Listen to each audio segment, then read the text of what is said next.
Yes, it's true, boys and girls. The end is finally here. We've made it to the season finale of the Wildcard season here at the Sloppy Horror Podcast. This season, we really tried to find those flicks that lie right on the cusp of horror. The honorable mentions, if you will. That's what makes today's episode the perfect candidate. The 2008 sci-fi thriller, Cloverfield. Now, I want to ask you something. How many found footage, natural disaster, monster movies are we getting these days? Or any days for that matter? Cloverfield might not fall flush inside the description of every horror movie, but it sure as shit checks off a lot of the boxes. Not to mention, this movie was done right. It had a $25 million budget, and this venture paid off for Paramount Pictures because the film brought in over $172 million at the box office. The impact has slightly been forgotten after 15 years, but Cloverfield was huge. The audience reach stretched far beyond the typical science fiction fan, and all these reasons make it a perfect reason for the season finale.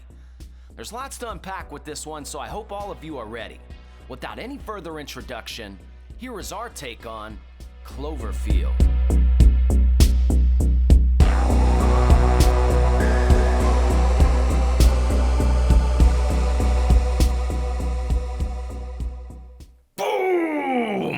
Welcome to the Sloppy Horror Podcast. I am your host and your scary movie companion, Mr. Christian Ramey, and I am back again with the best producer in the whole wide world, Mr. Ozark Mark. He's clapping cheeks each and every week. That's what he's used to doing, and I don't think he's gotten tired yet. He might sneeze. Is he going to sneeze? I feel it coming. Don't stop. I'm trying to get rid of it. All right, he's getting rid of the sneeze. Okay, it's gone.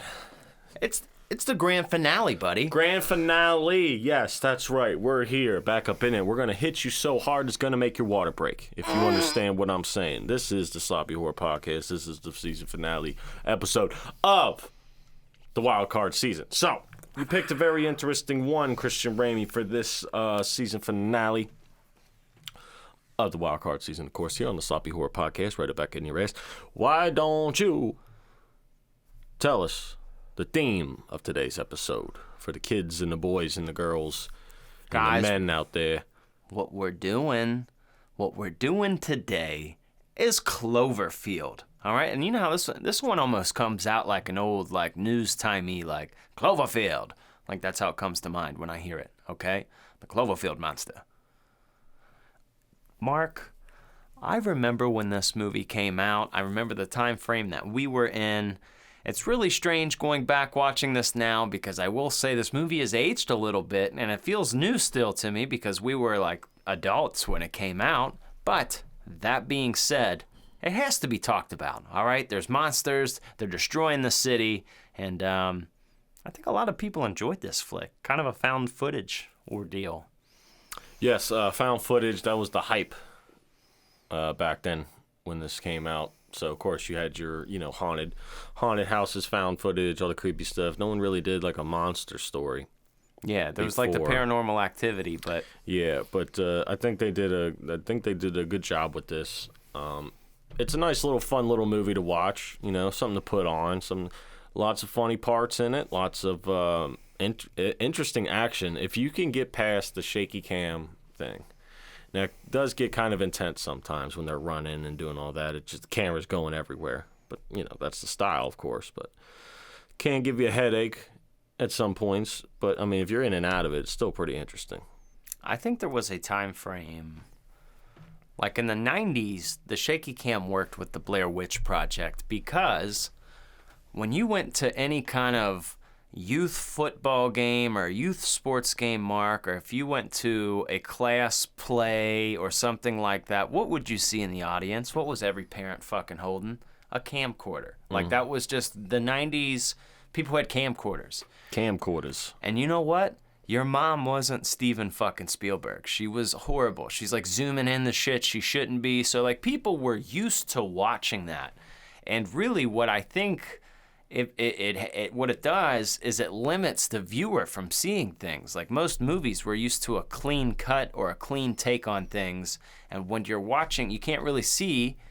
It bothers you, but it seemed genuine because in the 90s, a lot of people had fucking camcorders. So Blair Witch Project made sense. It wasn't something out of the normal. Like, that's what home videos look like.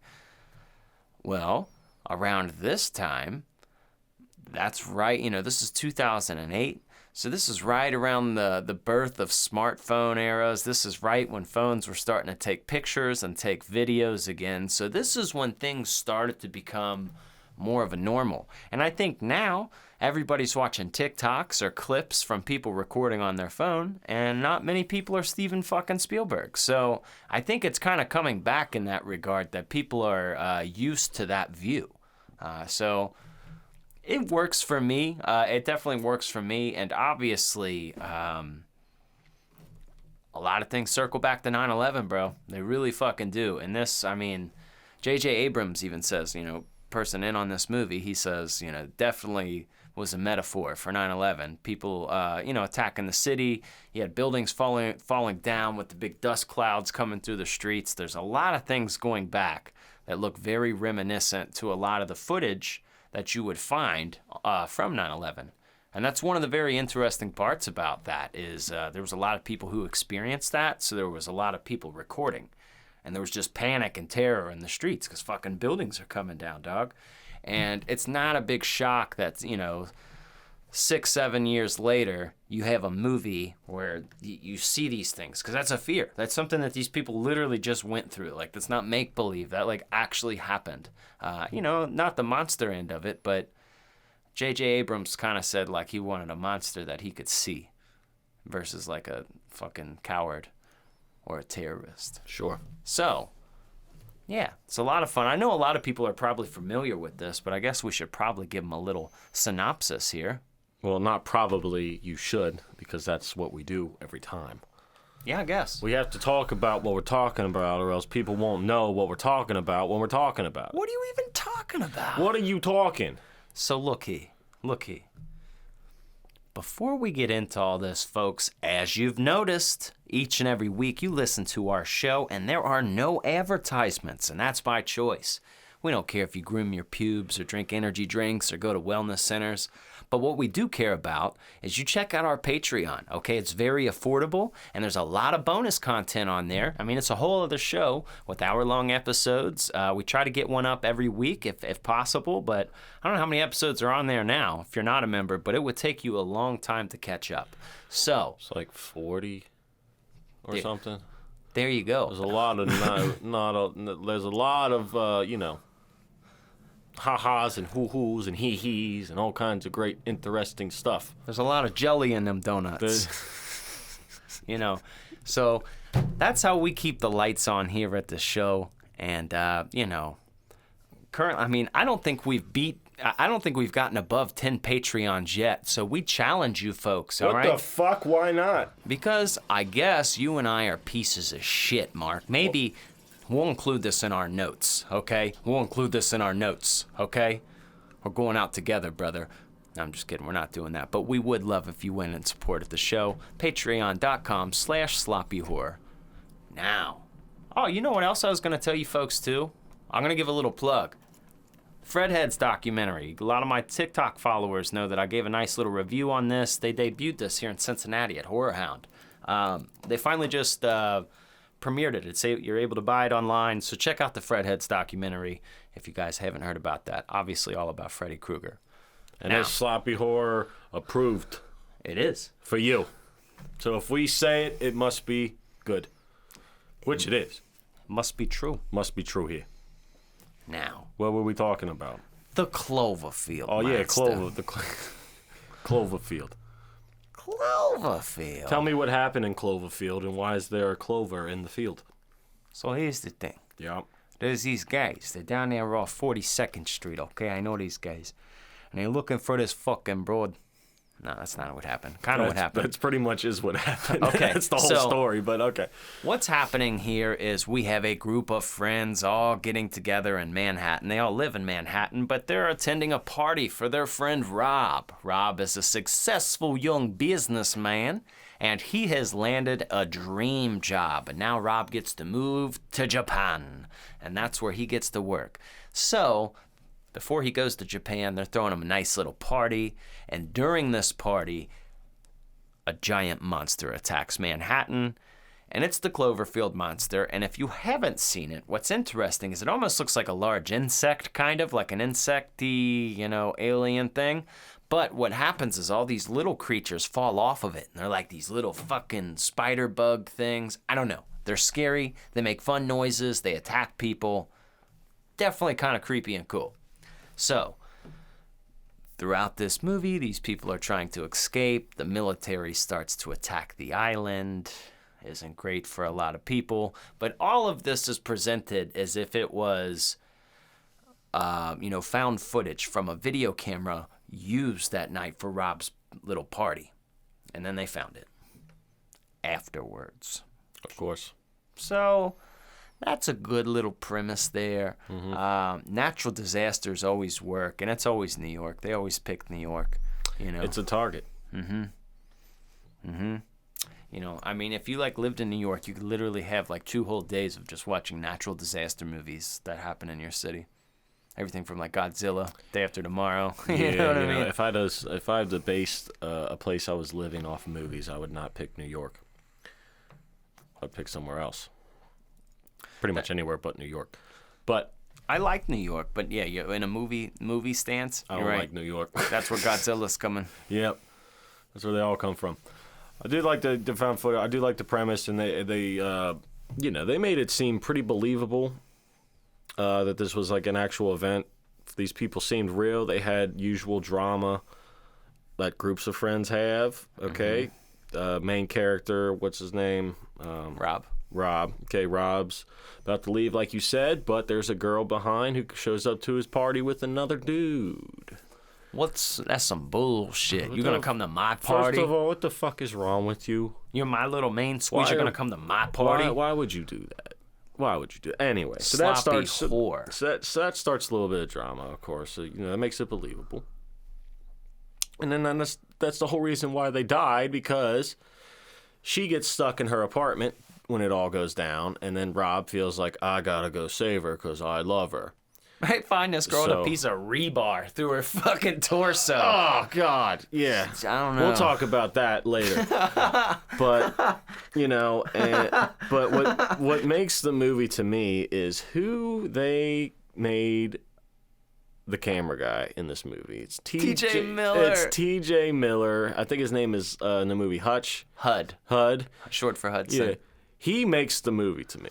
This was before he was a comedian, too. I remember that dude, we were dying of laughter because of that guy. But, we didn't know he wasn't, presented as a comedian in the movie. He's just, a normal dorky friend who can't shut the fuck up. Yeah. And he's always just saying the worst shit at the worst time. And, I just remember you and I would laugh. And then this guy started, T.J. Miller's obviously had the career he's had and became, a comedian. And you're like, oh, this guy is funny. Because I remember dying. Dude, he's hilarious. The best, every time I see him. Now, when you have a favorite comedian or something, that you have a favorite line for them or something, their favorite that you did. Yeah. It always laughs to me because you and me, I'm sure, have the same thing. It's from our idiot brother. And he's a character in that. And he's on the porch and they're making candles. So they're talking about making candles. And then, forget the other guy. He plays Paul Rudd and TJ are sitting there and they're talking about candles and they're talking about recycling candles. It's eventually we can have a bin that says I used to be candles. And then TJ's sitting there making candles. He's eventually we can just have a bin that says, trust me, I used to be a lot of candles. Trust me, I used to be a lot of candles. Yeah, dude, he's comedy, man. He is comedy. He makes the bin. He runs around the party telling everybody that the whole gossip running around.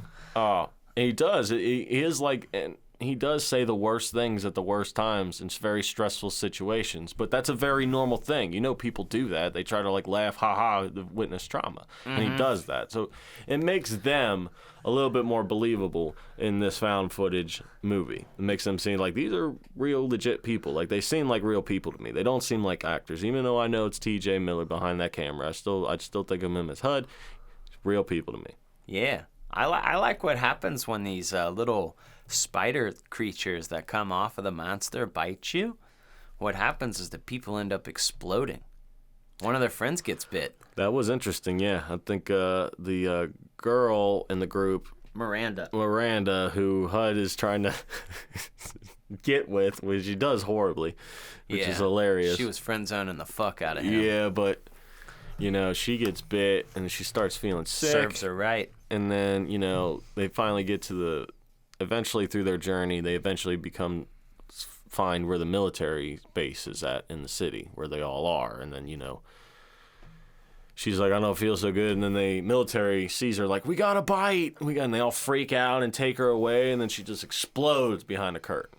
You only see it from the eyes and shit. That looked really cool, dude. That was like a really intense moment because the movie is kind of creepy, but it's very like, I don't want to say CGI, but it's like just like big Godzilla monster. But that moment was like, oh fuck, like that's different. That's not something that's been done in a movie for as long as I can remember. Like when you get bit, obviously you get sick, you either turn into something or you like eventually just die. You don't fucking explode like a firecracker. I pulled the Cedric the Entertainer from Haunted House. She's like, I'm gonna level with you, dog. This bitch don't look right. She's like, I don't feel so good. You're like, oh my God, you were just normal. Yeah. Like, and now she's just terrifying looking. Like, and yeah, that was crazy. Because I love how they did that. They didn't show her explode. What they, like Mark said, they brought her behind this like little quarantine tent, and it's like, you remember in Austin Powers when they did the skits behind the light, and you saw them behind with the shadows of them. Mm-hmm. It was the same kind of deal, but she just inflated like the Michelin Man, and then just the whole thing covered in blood. Oh yeah. And I don't know. I thought that was kind of neat. I like the use of military vehicles. I've worked a lot of air shows in my life. Weirdly enough, it's a random little fact, but like through doing that, like I've learned about certain planes, and like I do kind of get a hard on for certain planes, man. It's cool as shit, but they're like, all right, we got the F-22s going in. You're like, oh fuck, bro. Yeah. And eventually, they got an airstrike from one of that black stealth plane that looks crazy, that makes like no noise, and I forget what that's called, but that eventually bombs it. Mm-hmm. So, they do things that they think they would do. Like, what would happen? Like, the military would obviously come in here and try and fucking destroy it. They would bomb it. They would, it's all believable stuff if that were to happen. That's how it would happen. You remember what the military guy said when Rob went up? He said, Sir, I need to talk to you. Sir, I need to talk to you. Do you know what this thing is out here? And he said, they ain't telling me, but whatever it is, it's winning. That's when I'd be like, fuck, dude, like, this guy means business. Yeah, it's not good. Yeah, dude. It's not good, but, you were right in the crossfire of it, too. There's been tents where they're just right in the middle of battles, and then just the missiles exploding. Doesn't faze them off. It showed, like, the TVs reporting, too, showing, like, the military guys on the street, like, shooting these spider things, and they're just not quick enough. I keep calling them spider things. They have a specific name for them. I forget what they call them, but no, they look like spider things. As soon as I would see little spider things like coming at you, I'm running. I'm not running. Yeah. I'm not stopping. Yeah, dude.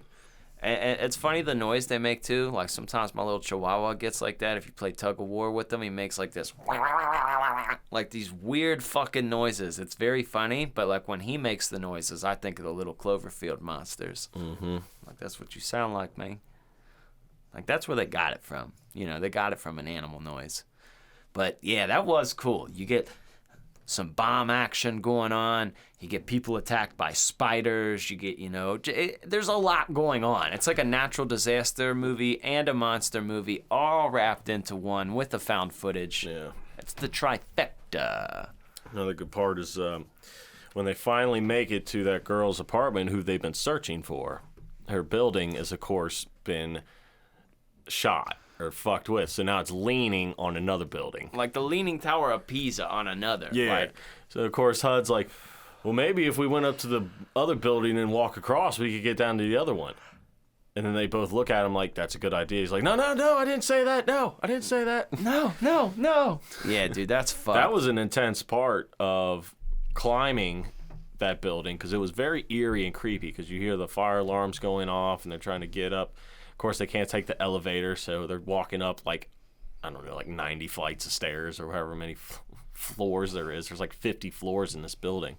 Mark, if you get caught in some rebar on a building like that, I'm going to need you to do your best to try to get up out of there on your own, okay? Now, I will save you. I will come help you.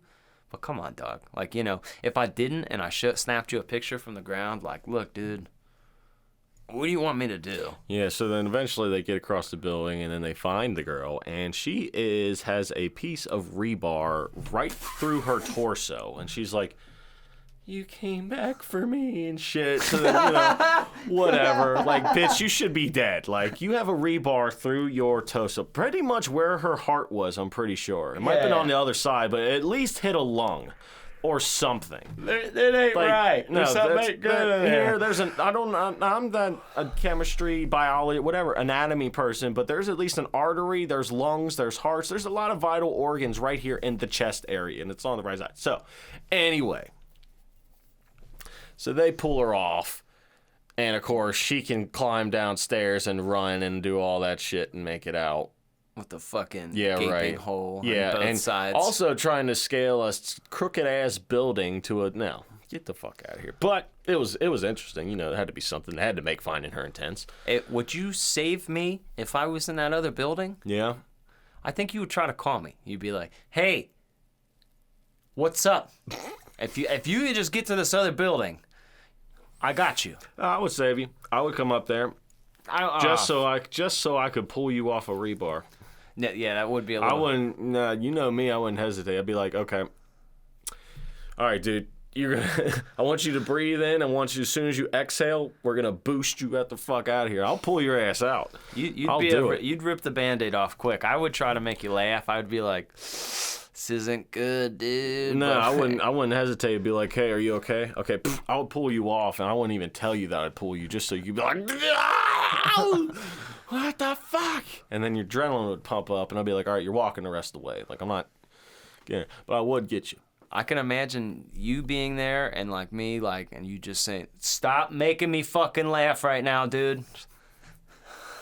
It's all right, man. Grab... No, I mean, if I was there, I'd be like, just fucking pull me. Hurry up. And then you try to make me, it's like, Chris, just shut the fuck up and pull me. Like, I would be so mad. Jack, don't let go, Jack. I'd be so mad at you. Shut the fuck up, dude. I'd be so mad at you.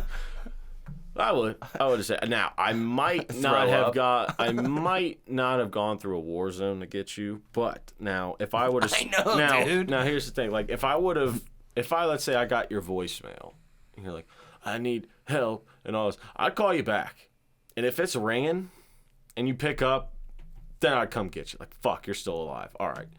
I would probably take the subway system, which turns out to be bad because there's spider things down there eventually. But it seemed like a good idea at the time. But if you didn't answer, I'd be like, he must be dead. So, yes. I'm sorry. I gotta go. Look, in this kind of situation, you need to give people all kinds of heads up. I'm texting you, or in my message, I'm saying, I have a giant piece of rebar through my fucking body. Okay, my building is leaning against another build. Like, I need a lot of, like, I'm giving out a lot of shit here. Okay, and what's scary, you saw that shit going on with Turkey. They had that big earthquake recently. People are literally fucking buried alive, and they don't have like building codes and shit over there like we do, dog. Like, I mean, no. So people were literally fucking trapped. I mean, they found a bunch of people, but there were people just like live streaming, just like, we're fucking in here, homie. Like, fucking absolute nightmare fuel. I would definitely save you, but I mean, a war zone, spiders, the building leaning. Well, let me put it this way: I'd save you, but like a fling, a love fling. I don't know, bro. No. We're just gonna leave this one to the Lord. No, unless it's your wife or something, you ain't going back. Yeah, wife, kids, or somebody that you've had some like. That's it. And right now, I don't have that many. So he banged her once. I know. That's it. And she showed up to another dude at his going away party. No. Yeah. No. Yeah. No. That is the birth of a simp right there. No. I'm hearing that TikTok. Dumb ways to die. No. But, I mean, of course she had to go because she had to make a movie. But no. What's wrong with you? Yeah, it had to be your dog. Because at least, there's a lot of stuff going on up there. But, whatever. I mean, I get it. What's your favorite part of the movie? HUD's death is up there, but I think that final sequence really where you think, like, all right, cool, these motherfuckers about to get up out of here. They're on a helicopter. They did everything they needed to do. They saved the girl. She somehow lived. You know what I mean? They lost one person, but that's typical for a movie. You might lose a character you like. That adds a little bit of, like, heartstrings. You're like, oh, man, they made it, though. R.I.P. to a real one. Nah. One helicopter goes up. Next helicopter goes up. The one helicopter gets knocked down while the other one's up, and then they're just up there watching that big-ass monster go through the streets, tear up buildings, and then it's getting bombed. And HUD's celebrating, like, yeah! And then the monster jumps up and gets them, and the helicopter scene going down looked pretty fucking awesome, and then they, like, managed to get out. There's probably, like, 3 minutes of footage, but then they get out of the helicopter, and they pull everybody out, and then... And he's like, you hear HUD like, I'm just gonna get the camera, and they're like, HUD! And he's like, what? And the monster's literally right the fuck behind him and eats him. I just thought that was a cool fucking scene. I like that whole little sequence because a lot happens in it. You think like they're about to get out, and then you just realize like, nope. This is a found footage. That means you're dead because they had to find it. Yeah. So this wasn't turned in footage. No. We got to make a movie. They do actually have a movie called Turned In Footage. It was Grave Encounters. The second one though, not the first one, the second one. The second one was actually pretty good, but that's a Netflix thing. Maybe we'll do that down the road. But that's the last like non-named Netflix movie that I actually enjoyed. But well, yeah, what's your favorite part of Ozark? Mine is when they first start going and they actually like end up in a war zone. Like the monster is in their same street and it's coming after them, and then they just duck for cover, and then they're fucking shooting rockets. They're rockets and shooting, and then that's the first time you get a glimpse of the actual monster just roaring right above him. You're like, oh shit, and then they get down to the subway. But that's just war zone, like, oh god. Monsters are underrated, dude. Like not even like Frankenstein. I'm talking like Godzilla. J.J. Abrams said that like he was on a trip with his son or somebody in Japan, and they had all this Godzilla shit. And they're like, man, that makes sense. Obviously, as we always discuss, we didn't invent this theory. It's just a common knowledge that horror movies are a reflection of the fears currently in society. So, is it a weird coincidence that Godzilla came out of Japan in the early 50s about a giant radioactive monster? No, they got a giant atom bomb dropped on them, bro. Like, that's a real fucking fear they had. So he said that we needed a monster that wasn't King Kong. King Kong seemed a little too friendly to him. Like, King Kong, you didn't want him to die almost because he was, just like a giant monkey. You're like, nah, man, we don't want you to die. But we needed a monster. And he said he didn't want to do, like, terrorists or whatever. So it was, like, kind of obviously, he literally, it's not like I'm, like, stretching here or I'm leaning. Like, he verbatim said this is because of 9/11 and we needed a monster that wasn't like friendly like King Kong. And obviously they really tried hard to make a lot of separations between this and Godzilla, because I think that one with Matthew Broderick came out in 98 or 99, and granted this is like 9-10 years later, but they still wanted to make a big difference. They didn't want it to be Godzilla. They wanted it to be something different. And I think it was. I really kind of dug the monster. The Cloverfield monsters, it's like own thing. Like if I say that, like you have an idea, you're like, oh, big spider thing with other little things falling off it. Like, that's a lot of impact to be able to create your own thing, It's not like, we're just a werewolf. These were already invented. Yeah, I'm a vampire. These were already invented. Like, now you made your own monster, homie. That's very underrated, in my opinion. Sure. Because it's hard to do monster movies. You need a lot of money because there's a lot of computer work. There's a lot of, it can look really fucking bad. But you know what? I actually probably have to change my answer for favorite part. Okay. My favorite part is initially when the first strike happens, they're on the roof and they see everything bad happen, and then they go down the street. And they see all these explosions happening, maybe, 10, 12 blocks down the road. And then all of a sudden you see this big-ass thing flying through the air and slide down the street. And it's the Statue of Liberty head. And, if you're familiar with New York, if you know New York, Ellis Island is like fucking a mile and a half off of like Manhattan. Like, I mean, I don't know the exact measurement, but it's at least a mile the fuck away. So for something to hit the head of the Statue of Liberty that far and not like, I would immediately know, like, cause you think like, I think like maybe if you're not from New York or if like I'm not from there, if you've never been or don't know the layout, you would think like, oh, okay, well that's just like a building in the city, it just got knocked over. It's like, no, bro, that's like another small island off of Manhattan and the fucking head just came crashing through with great force. I would know right then something was fucking super strong. So like that moment for me was like a holy shit. Yeah, I wouldn't be sitting there taking pictures of it. I'd be like, how do I get as far away from this area as soon as possible? Because like whatever did that was massive. Yeah. Like that was like be it a weapon, a monster, or whatever. That took a lot of fucking force, dude. Like I don't. That's so far. Like that's so far, bro. Like It's so fucking far. Actually, yeah, that was a really cool shot. But I don't know. I like that. And even though this movie does seem a little dated, and I didn't realize, I mean, there's trends from 2008 that are no longer, obviously, but it's still very fucking watchable. Yeah. Still very watchable. I mean, you don't really pay attention to that stuff unless it's like in the beginning when they're at the party, and then you get away from that, and then you get out of that old movie type of feel. Mm-hmm. Once you get past that. It's terror in the streets, baby. Oh, no, not terror in the streets.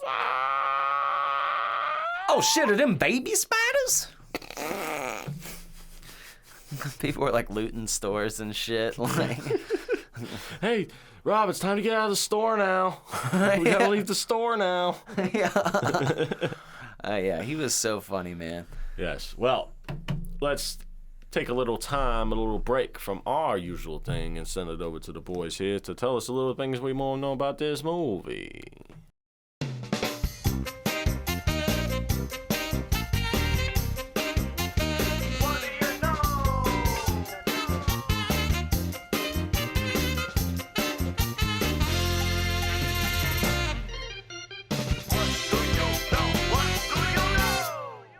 Hello there, welcome to the What Do You Know here. This is a segment here where we're here to tell you something that you may or may not know about this movie. Now, if this is your first time here, which is, I don't know how, why, or when it took you this long, but you're here, so we got to explain something to you. This is what's going to go down. We're going to tell you things we know about this movie. Now, you may know what we know, you may not know what we know, but if you know what we know, you're going to have a we-know-gasm again. If you don't know what we know, you're about to find out what we know, then you're going to have a bigger we-know-gasm than the people that do know that have a we-know-gasm. So you can brag to them that you're more, relaxed.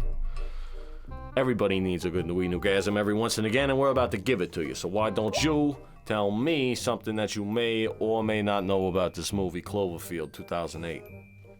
Now, we're talking about the JC. You know, the big guy, JC. John Carpenter. Okay. Okay. Yeah, God, I knew that, yeah. So John Carpenter, okay, legendary horror director. Joshua Carpenter. John Carpenter. You can't say that. That's blasphemy. Now, I just like to piss you off. I'm sorry. Continue, Mr. John Carpenter's fact. Mr. John Carpenter's. I love the Carpenters. Now, he's known for all kinds of great movies, but one of his best movies is Escape from New York. It's a fun 80s movie. A lot of people love that. Kurt Russell, kind of a fun 80s synth-wavy. It's fun. It's a fun movie. Uh-huh. But it was one of those it's one of those trickery movie posters. Sometimes they have something on the box or the cover, and it's not really in the movie. Like, this is false advertisement, right? Well, on the poster of Escape from New York was the Statue of Liberty head, severed from the body. It was kind of tilted over. But that wasn't in the movie. So J.J. Abrams said, hey, I don't like that. I want this in the fucking movie. So, there you go. Takes the head of the Statue of Liberty off right there. I saw the thing, whole fucking soar through the sky. Falls right there in the middle of 12th Street. Nobody knew what the fuck to do. Okay, everybody's running around. I thought it was the fucking Ticket Day parade. I go out there, All of a sudden, boom, there's Lady Liberty in the fucking street. What am I supposed to do? Huh? Go fuck yourself. Welcome to New York City. That's pretty fucking interesting. Now, that's a great fact. I didn't know that. Yeah. You know, John Carpenter, good guy. Thank you for that inspiration, because we wouldn't have had a Statue of Liberty down the middle of 12th Street or whatever the hell you just said. Yes. You think John Carpenter used to sell carpets? I don't know. Do you think he used to be a carpenter? He should have been. You think his father was a carpenter? Somebody in his family had to they have been have a a carpenter. business that's called Carpenter's Carpentry? Nah, that's fun. That's a good one. That's fun. That's a tongue twister. Yeah. Say that 5 times fast. Carpenter's Carpentry. You can't even do it the first time. Carpenter's Carpentry. Hello. Carpenter's Carpentry. Carpenter Carpentry. See, you can't even do it. I challenge anybody to say that more than 5 times fast. You can't even get it twice. Anyways, Yeah. sorry. My fact of this movie is, okay, so if you noticed in the movie, this is not a very intelligent monster. It's not very good on his feet. You know why that is? They wanted it to look all clumsy. They wanted to make it look like a baby monster. It was clumsy. It was running into things, you know. So they made him look all... Like he's young. Like he's new to the world. Like a newborn giraffe just coming out. You know how they can't walk? Motherfucker can't walk. He's a little kid. He don't know. He's just destroying things. It wasn't a very... wasn't a very intelligent monster, which makes that even more fucking terrifying because it doesn't know what it's doing. And he's a baby? How big's he good? How much big is he supposed to get? I don't know, but there's nothing more dangerous than a giant baby. That's true. That Like makes it creepy. Dangerous. Would you give a baby anything valuable? No. You're just breaking into shit. No. Would you let your child into your collection? Oh, no. No. No, you can't do If that. you build a city of Legos, would you let your child in the room? Nope. No. So, that creates a little bit of fear there. I like that. That's what they did. That's what they do, and now you know. I'm going to So start do you. building some ships and battles. How do people do that? I don't know, dude. I don't know. Like the amount of anger I already feel, and I haven't even started one. Motherfucker! I don't even like just puzzles. snap. You expect me to put together a ship in a bottle? I could do puzzles. Puzzles not so bad. I do that with the fam sometimes. You know, sometimes it's something better than all of us looking at our phones. But the ship in the bottle, bro, I feel like that would end with a broken bottle with ship pieces everywhere. No, because once you... Fucking bitch! He's a fucking tiny... No. But then again, I'm not very good at steady with my hands. So I do like models, but like, you know. I like think they're kinda models cool. that are already made and that I can just purchase. Yeah. Well, This you get was a like the model. snap ones. The snap ones are easy, not the ones you gotta like paint all the intricate. A lot of respect to the people that do that, but I'm not, you know. Yeah, can you just sell me one that's already pre-made so I can save myself some time? My buddy Timmy. So I one can time, tell people I made it, be like, hey, I put together that model over there. Took me 6 hours. My buddy Timmy one time, he says, I like miniature things. I says, what? What'd you just say to me? I like miniature things. I said, first off, that just sounds fun. Say miniature. You don't say it much. Miniature. But then, every time I see a miniature thing, I think of him. Because sometimes you'll see it. Like, you know, you get like a little miniature car. You're like, oh, he likes that. The smaller, the better. He likes it. It doesn't make sense to me. But he likes that kind I of like stuff. miniature things. Yeah, it's a weird thing that he said to me. And it's a weird, you know. How That's many a weird- people have told you that in your life? Nobody. Nobody has confessed to me that they like miniature things. Look, What? I saved him this little car. It's a little miniature car. Where did you find a miniature car? I don't know. Actually, I don't remember. But I've had it down here for a while, meaning to give it to him. Okay. It's a miniature. We're getting off the track here. Do you know any more facts? No? Okay, me neither. We'll see you later. Uh-huh. That was that Cloverfield's monsters. Uh-huh. Now, Mark, I do have to admit to you, found footage movies are real hit or miss to me. They're real hit or miss. It's like Blair Witch Project's up at top. Cloverfield might be my second favorite found footage movie. It really might. It's a good one. I mean, it's pretty good. I forgot how good fun that movie actually was, because I haven't seen it in forever, and then you said it to me. Because I think they had, like, some kind of prequels or sequels to this or something. They weren't bad. There was one, like, after and one before. Like, I've watched both of them. Honestly, not bad. That one with John Goodman, not bad. They're not this.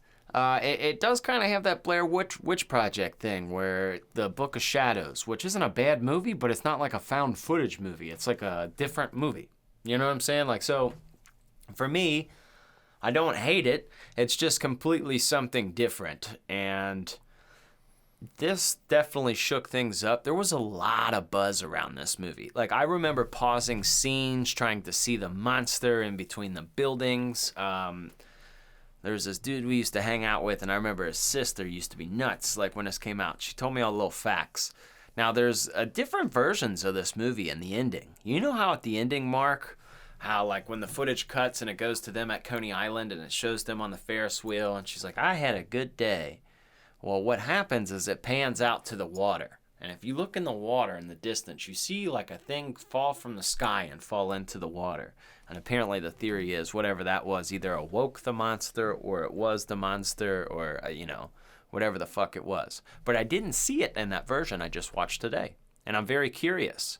I just streamed it. I think it was on Pluto or something. Yeah, it was on Pluto. I don't remember seeing that.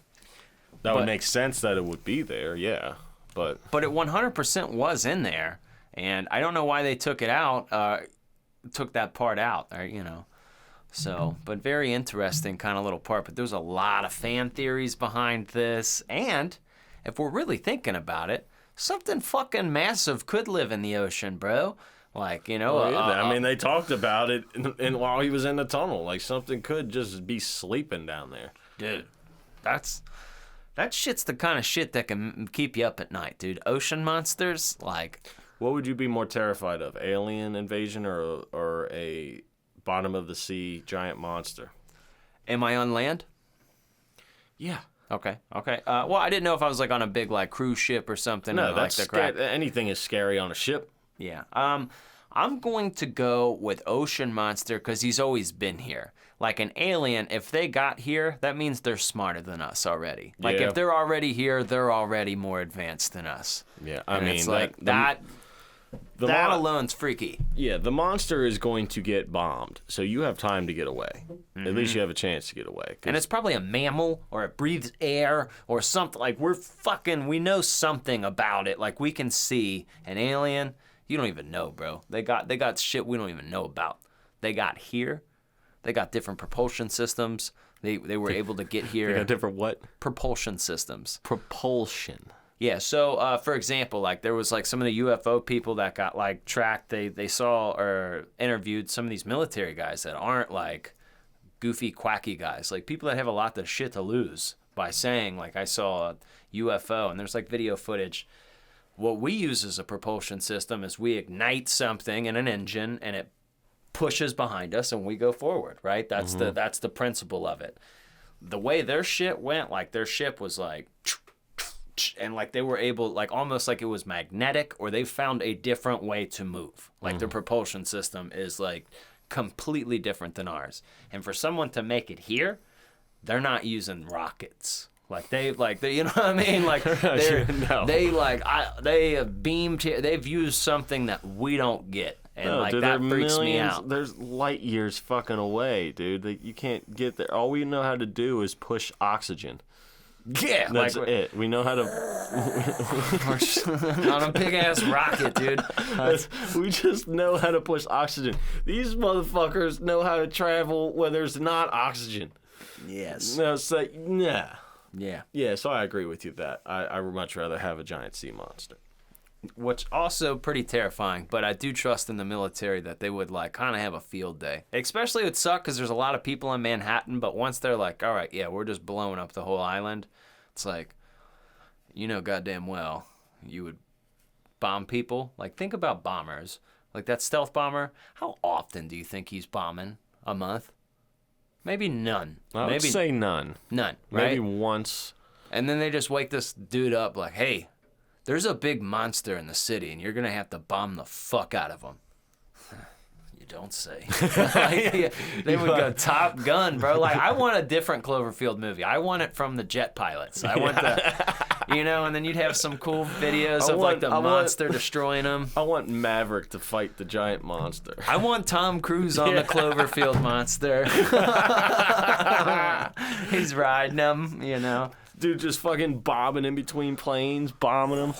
Holy shit. I've said it once, I'll say it twice, though, too. If you've never been to an air show, go to one. They're one of the coolest things you will ever experience. And even if you don't think that sounds like your bag, it's anyone's bag, bro. Like, it's a human feat of, like, holy shit, that looks cool. Like, everybody's seen planes, but you don't see those kind of planes all the time. So, a lot of those noises were very accurate in the movie when you hear they're zooming. Like just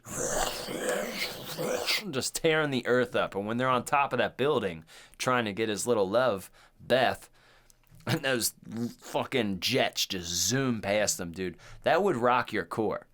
That would rock your core. I mean, you would literally feel it. When you watch them things, it's really hard to, they defy science. Like, I'm telling you, I've seen planes like them jets, bro. They can, literally turn 90 degrees and just hover in air, turn 90 degrees and just go straight up in the air. You're like, well, it's hard for your brain to see because if you've ever held your hand out a window or made a paper airplane, you get the basic dynamics of flight. You need drag, you get it. When something's just cutting through the air like butter, you're like, So that would be kind of a cool movie to see, the airstrike to Cloverfield. Even if it was a short, give me a 20-minute movie, of just be sick. You got the guys up there looking like the Imperial fighters in Star Wars. They got the helmets on and shit, and they're just up there beep, beep, beep, beep, beep, beep, beep, beep, beep, beep, beep. One goes down. That final guy goes in for the shot. He flies into the monster's mouth, knowing he's gonna die. It's kamikaze. Yeah, Make him from Japan just to make it more ironic. He's looking at a picture of the monster up there, ugh.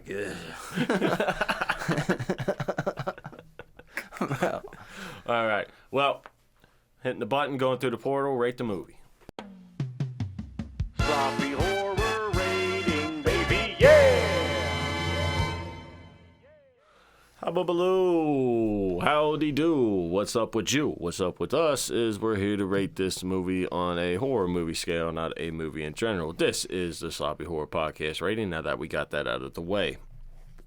We're going to do this in a series of 4 categories. 3 categories worth 3 points. Last category is worth 1 point for a total of 10 points altogether. There you go.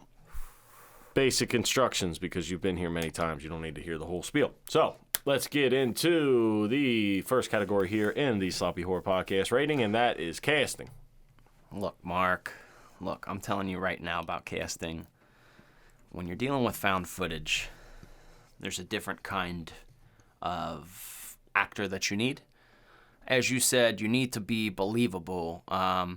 Because, okay, don't get me wrong. People like watching movies or TV shows and shit like Riverdale where people are like, everyone is beautiful and not sounding a type of way, but sometimes a lot of straight actors are gay, clearly gay men playing straight actors. And it's just ooh, here's the town badass. It's Derek. And he comes in I don't want you in my town anymore. You're not everybody talks like that, man. They'll have the kid that's the dork in class, and it's just a really beautiful girl, or a really handsome model kid, but they just put glasses on him. He's you're that's not how that works. I want the kid in the button-up dragon shirt with pimples that plays Yu-Gi-Oh! I need that kid. That's the believable kid. But they don't do that a lot. And so, there's a scene for that. But when movies are able to put just kind of believable people, like you said, the annoying friend, like HUD. Yeah, he's annoying, but there are people out there like that. I'm thinking 1.5 on this. I think it's just great enough for you to watch. I mean, nobody's it's found footage, so nobody's Oscar winning. This isn't Blair Witch level where it's just the 3 people. There's a lot of people going on. But I think it's very run-of-the-mill, nothing that's over the top, but nothing that offends you either. It's just kind of right there. What say you, Ozark? Does that sound cool? Sounds fine to me. That is 1.5 so far here on the Sloppy Horror Podcast rating. Let's get into the second category here in the Sloppy Horror Podcast rating, and that is kills. I really didn't think about this because you do have some dead bodies on screen. Really, his brother dies. What was his brother's name? I don't know, but he dies on the bridge from a giant tentacle, and we have that girl, Madeline or Marilyn, whatever her name was. Miranda die from a bite. What the hell was his brother's name? Hud dies from the monster, and I think Rob and that girl die from missiles. Yeah, they die from missiles, which was pretty intense. Yeah. What the hell? Jason was his brother's name. Yeah. Jason. Yeah, and you do get a lot of people dying, like, on the bridge, but you're not really watching it. I feel like there's probably a 1. Yeah, it's more than a half a point probably because the amount of death, but like it's more of like a natural disaster deaths. It's like it's passive death. It's background death. There's death happening in the background. It's not relevant to. It's not making the scene. It's not changing the story. It's like it's found footage. Nobody's gonna make it. You know nobody's gonna fucking make it. You know they're all gonna die, but it's just passive death in the background. Yeah. The most intense death was either Hud or Madeline. Meredith. What is her name? Miranda. I'm sorry. Jesus. Can't get it right. There's too many girl names that start with M and A and R. Fucking Momo. She was.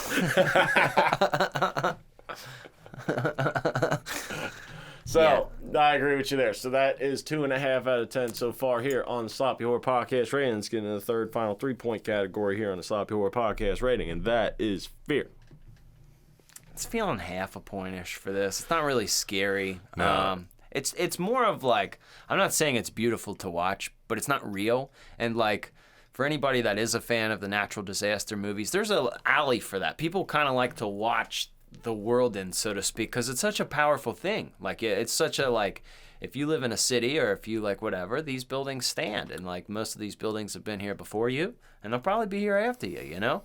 And when you see, like, all of that just, like, washed away instant, that's a very, like, that's hard to perceive. Like, that's very hard to perceive. So there's an audience for this. So I don't know how afraid they are versus it's just kind of interesting to watch. Well, it's a sci-fi thriller. It's not an actual horror movie. It's not in the horror movie category. It's sci-fi thriller. Now, it can be scary. It's a scary situation, sure, but, you know, like I said, I don't mean to sound callous, but it's just cool to see Godzilla or a monster tear down a city. Yeah, it's fucking awesome. It's a sci-fi thriller. You know what I mean? That's what you get. So that is 3 out of 10 so far here on the Sloppy Horror Podcast rating. Let's get to the final 1-point category for half a point each here on the Sloppy Horror Podcast rating, and that is rewatchability. Yes, for me. I'm giving definitely a yes. I haven't thrown this one on in a while, but I wasn't disappointed when I did, and I will definitely watch this probably again before I die, unless I die soon. Yeah. It's a rewatchable movie to me, too. It's not short. It's maybe once a year. Mm-hmm. You might be able to throw it on, or if it's on TV, you might, keep it on. It's watchable. It's something where you just want something just mindless to watch. It's destruction. It's cool. It's destruction. It's like monster trucks, baby. Yeah. Why do you like it? I don't know. But I loved cool. Monster trucks when I was a fucking kid. They're cool. They What's are not cool. to get? They break stuff. Dude, they do backflips and shit now. It's fucking insane. A monster truck does a backflip. That's insane.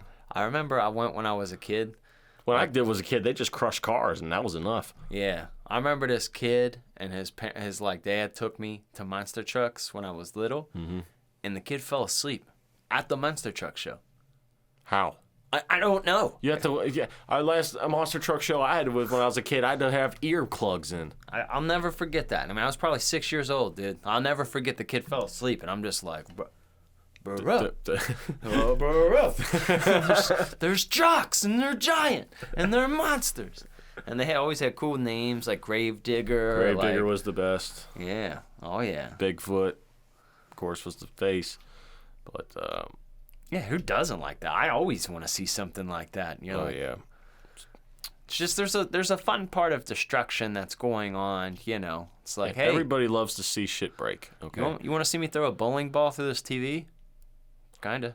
Yeah, There's some people that are creators and there's some people that are destroyers.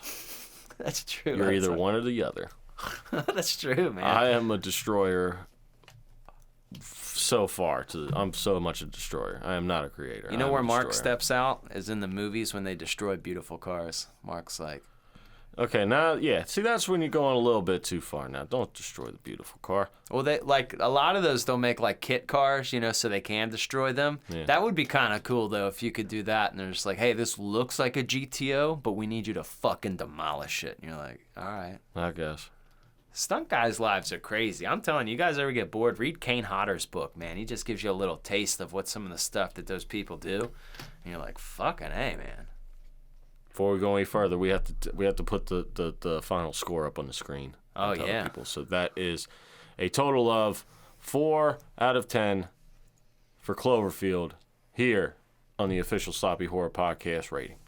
We're not going to hit your portal because this is a PG-13 movie, so it's already rated. Yeah. A lot of times we like to do that with our movies, you know, because ours are sometimes fucking liars. Like, I know, like, all of the parents from our generation couldn't have been just horrible parents. Like, we watched rated R movies when we were little. Like, there was no, like, maybes about it. Like, maybe it was kind of frowned upon, or maybe you had really strict parents, but for the most part, like, every week we were watching wrestlers say "suck it," and we were like watching horror movies, music videos, rap music, rock music. Like, we had it all. We had like the pinnacle, and these kids are stepping down now. Like, we were a really raunchy generation. Like, we had like American Pie, Scary Movie. Like, our generation's really fucked, Mark. Like, as far as like being profane, you know. But, like, because I think we're a bad judge of characters. Like, because now, like, if my kid was like, if I went upstairs, my 12-year-old son was watching Jason Goes to Hell, I'd be like, I used to love this one when I was your age. And then, like, there's, like, 3 naked people and somebody's fucking. And I'm like, I really did watch this when I was your age. And, like, was I weird? Was I weird? Or are you all soft? Or, like, maybe a little bit of both. You know what I mean? Maybe a little bit of both. But it's different. But this is 100%. We don't need the portal because it is PG-13, but honestly, I think this is kind of an E for everybody. Yeah, really is. I mean, there's no, like I said, there's no sexual things. There's nothing in it. It's just destruction and cursing. That's it. And kids like Godzillas and Frankenstein, or not Frankensteins, Godzillas and King Kongs, and Kids love seeing things get destroyed as much as you know, adults do. They do nothing but destroy things. Did you like that one Day After Tomorrow? You remember that one? Yeah. Did you like that one? Yeah. It was cool. That was cool. I liked that one. That one guy had his little dog. Apocalyptic movies are always fun. Uh-huh. It's always fun to see things get destroyed. It is. I forget what that one was called where the cruise ship and it had a big giant rogue wave and it flipped them over. It was like, started with a P, Poseidon maybe. The Poseidon Adventure. Like where that cruise ship gets flipped over Yeah, and and they they stuck in that bubble. Yeah, and they got to make their way through the upside down ship to get to the freedom. Yeah. Yeah, no way believable at all, but it was Yeah. like so fucking, it was fun. That was a fun movie. Poseidon Adventure. I remember watching that as a kid on TV. What about Twister? That one was good. You remember Twister? Everybody loves Twister. It's a great fucking movie, dude. Great fucking movie. There have been, I think in my lifetime, there have been like, I've had 5 or 6 birthdays with tornadoes on my birthday. It just in my says lifetime. something. Says something about you. Yeah. You're a whirlwind of a good time. You're damn right I am, bitch. You're bringing the storms. Storm was a pretty cool X-Men for a girl. Bringing the storms. Storm, though, was a pretty cool X-Men or X-Woman, whatever you want to Oh, call sure. it. If I could recreate storms and shit, I would do that. Hell yeah. It's pretty badass. Hell yeah. Well, we're winding up here in the final minutes here. Chris Raymond, do you have any messages for the boys and girls as we take our weekly break from the season? So, folks, we appreciate you for being here on the finale each and every week. And seriously, we cannot keep the lights on if you folks don't go to the Patreon and check it out. So we challenge you. I mean, we're like, I think at 7 Patreons now.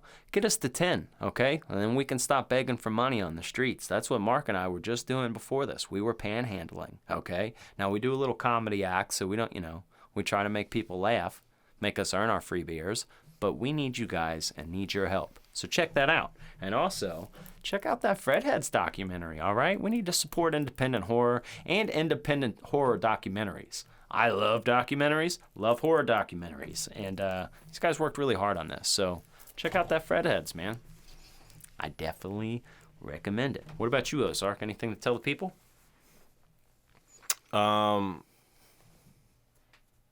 Yeah. We're going to try and get this merch shit figured out.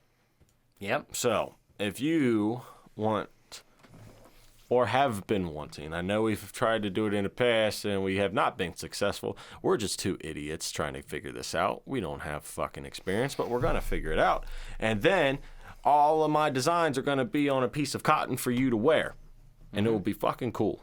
Okay? So, I want a shirt, you want a shirt, a hat, I don't know, socks, I don't know. I'm going to make a bunch of shit, but we're going to figure it out. So that will be available here, hopefully, very, very fucking soon. Okay? So be on the lookout for that. You're going to like it.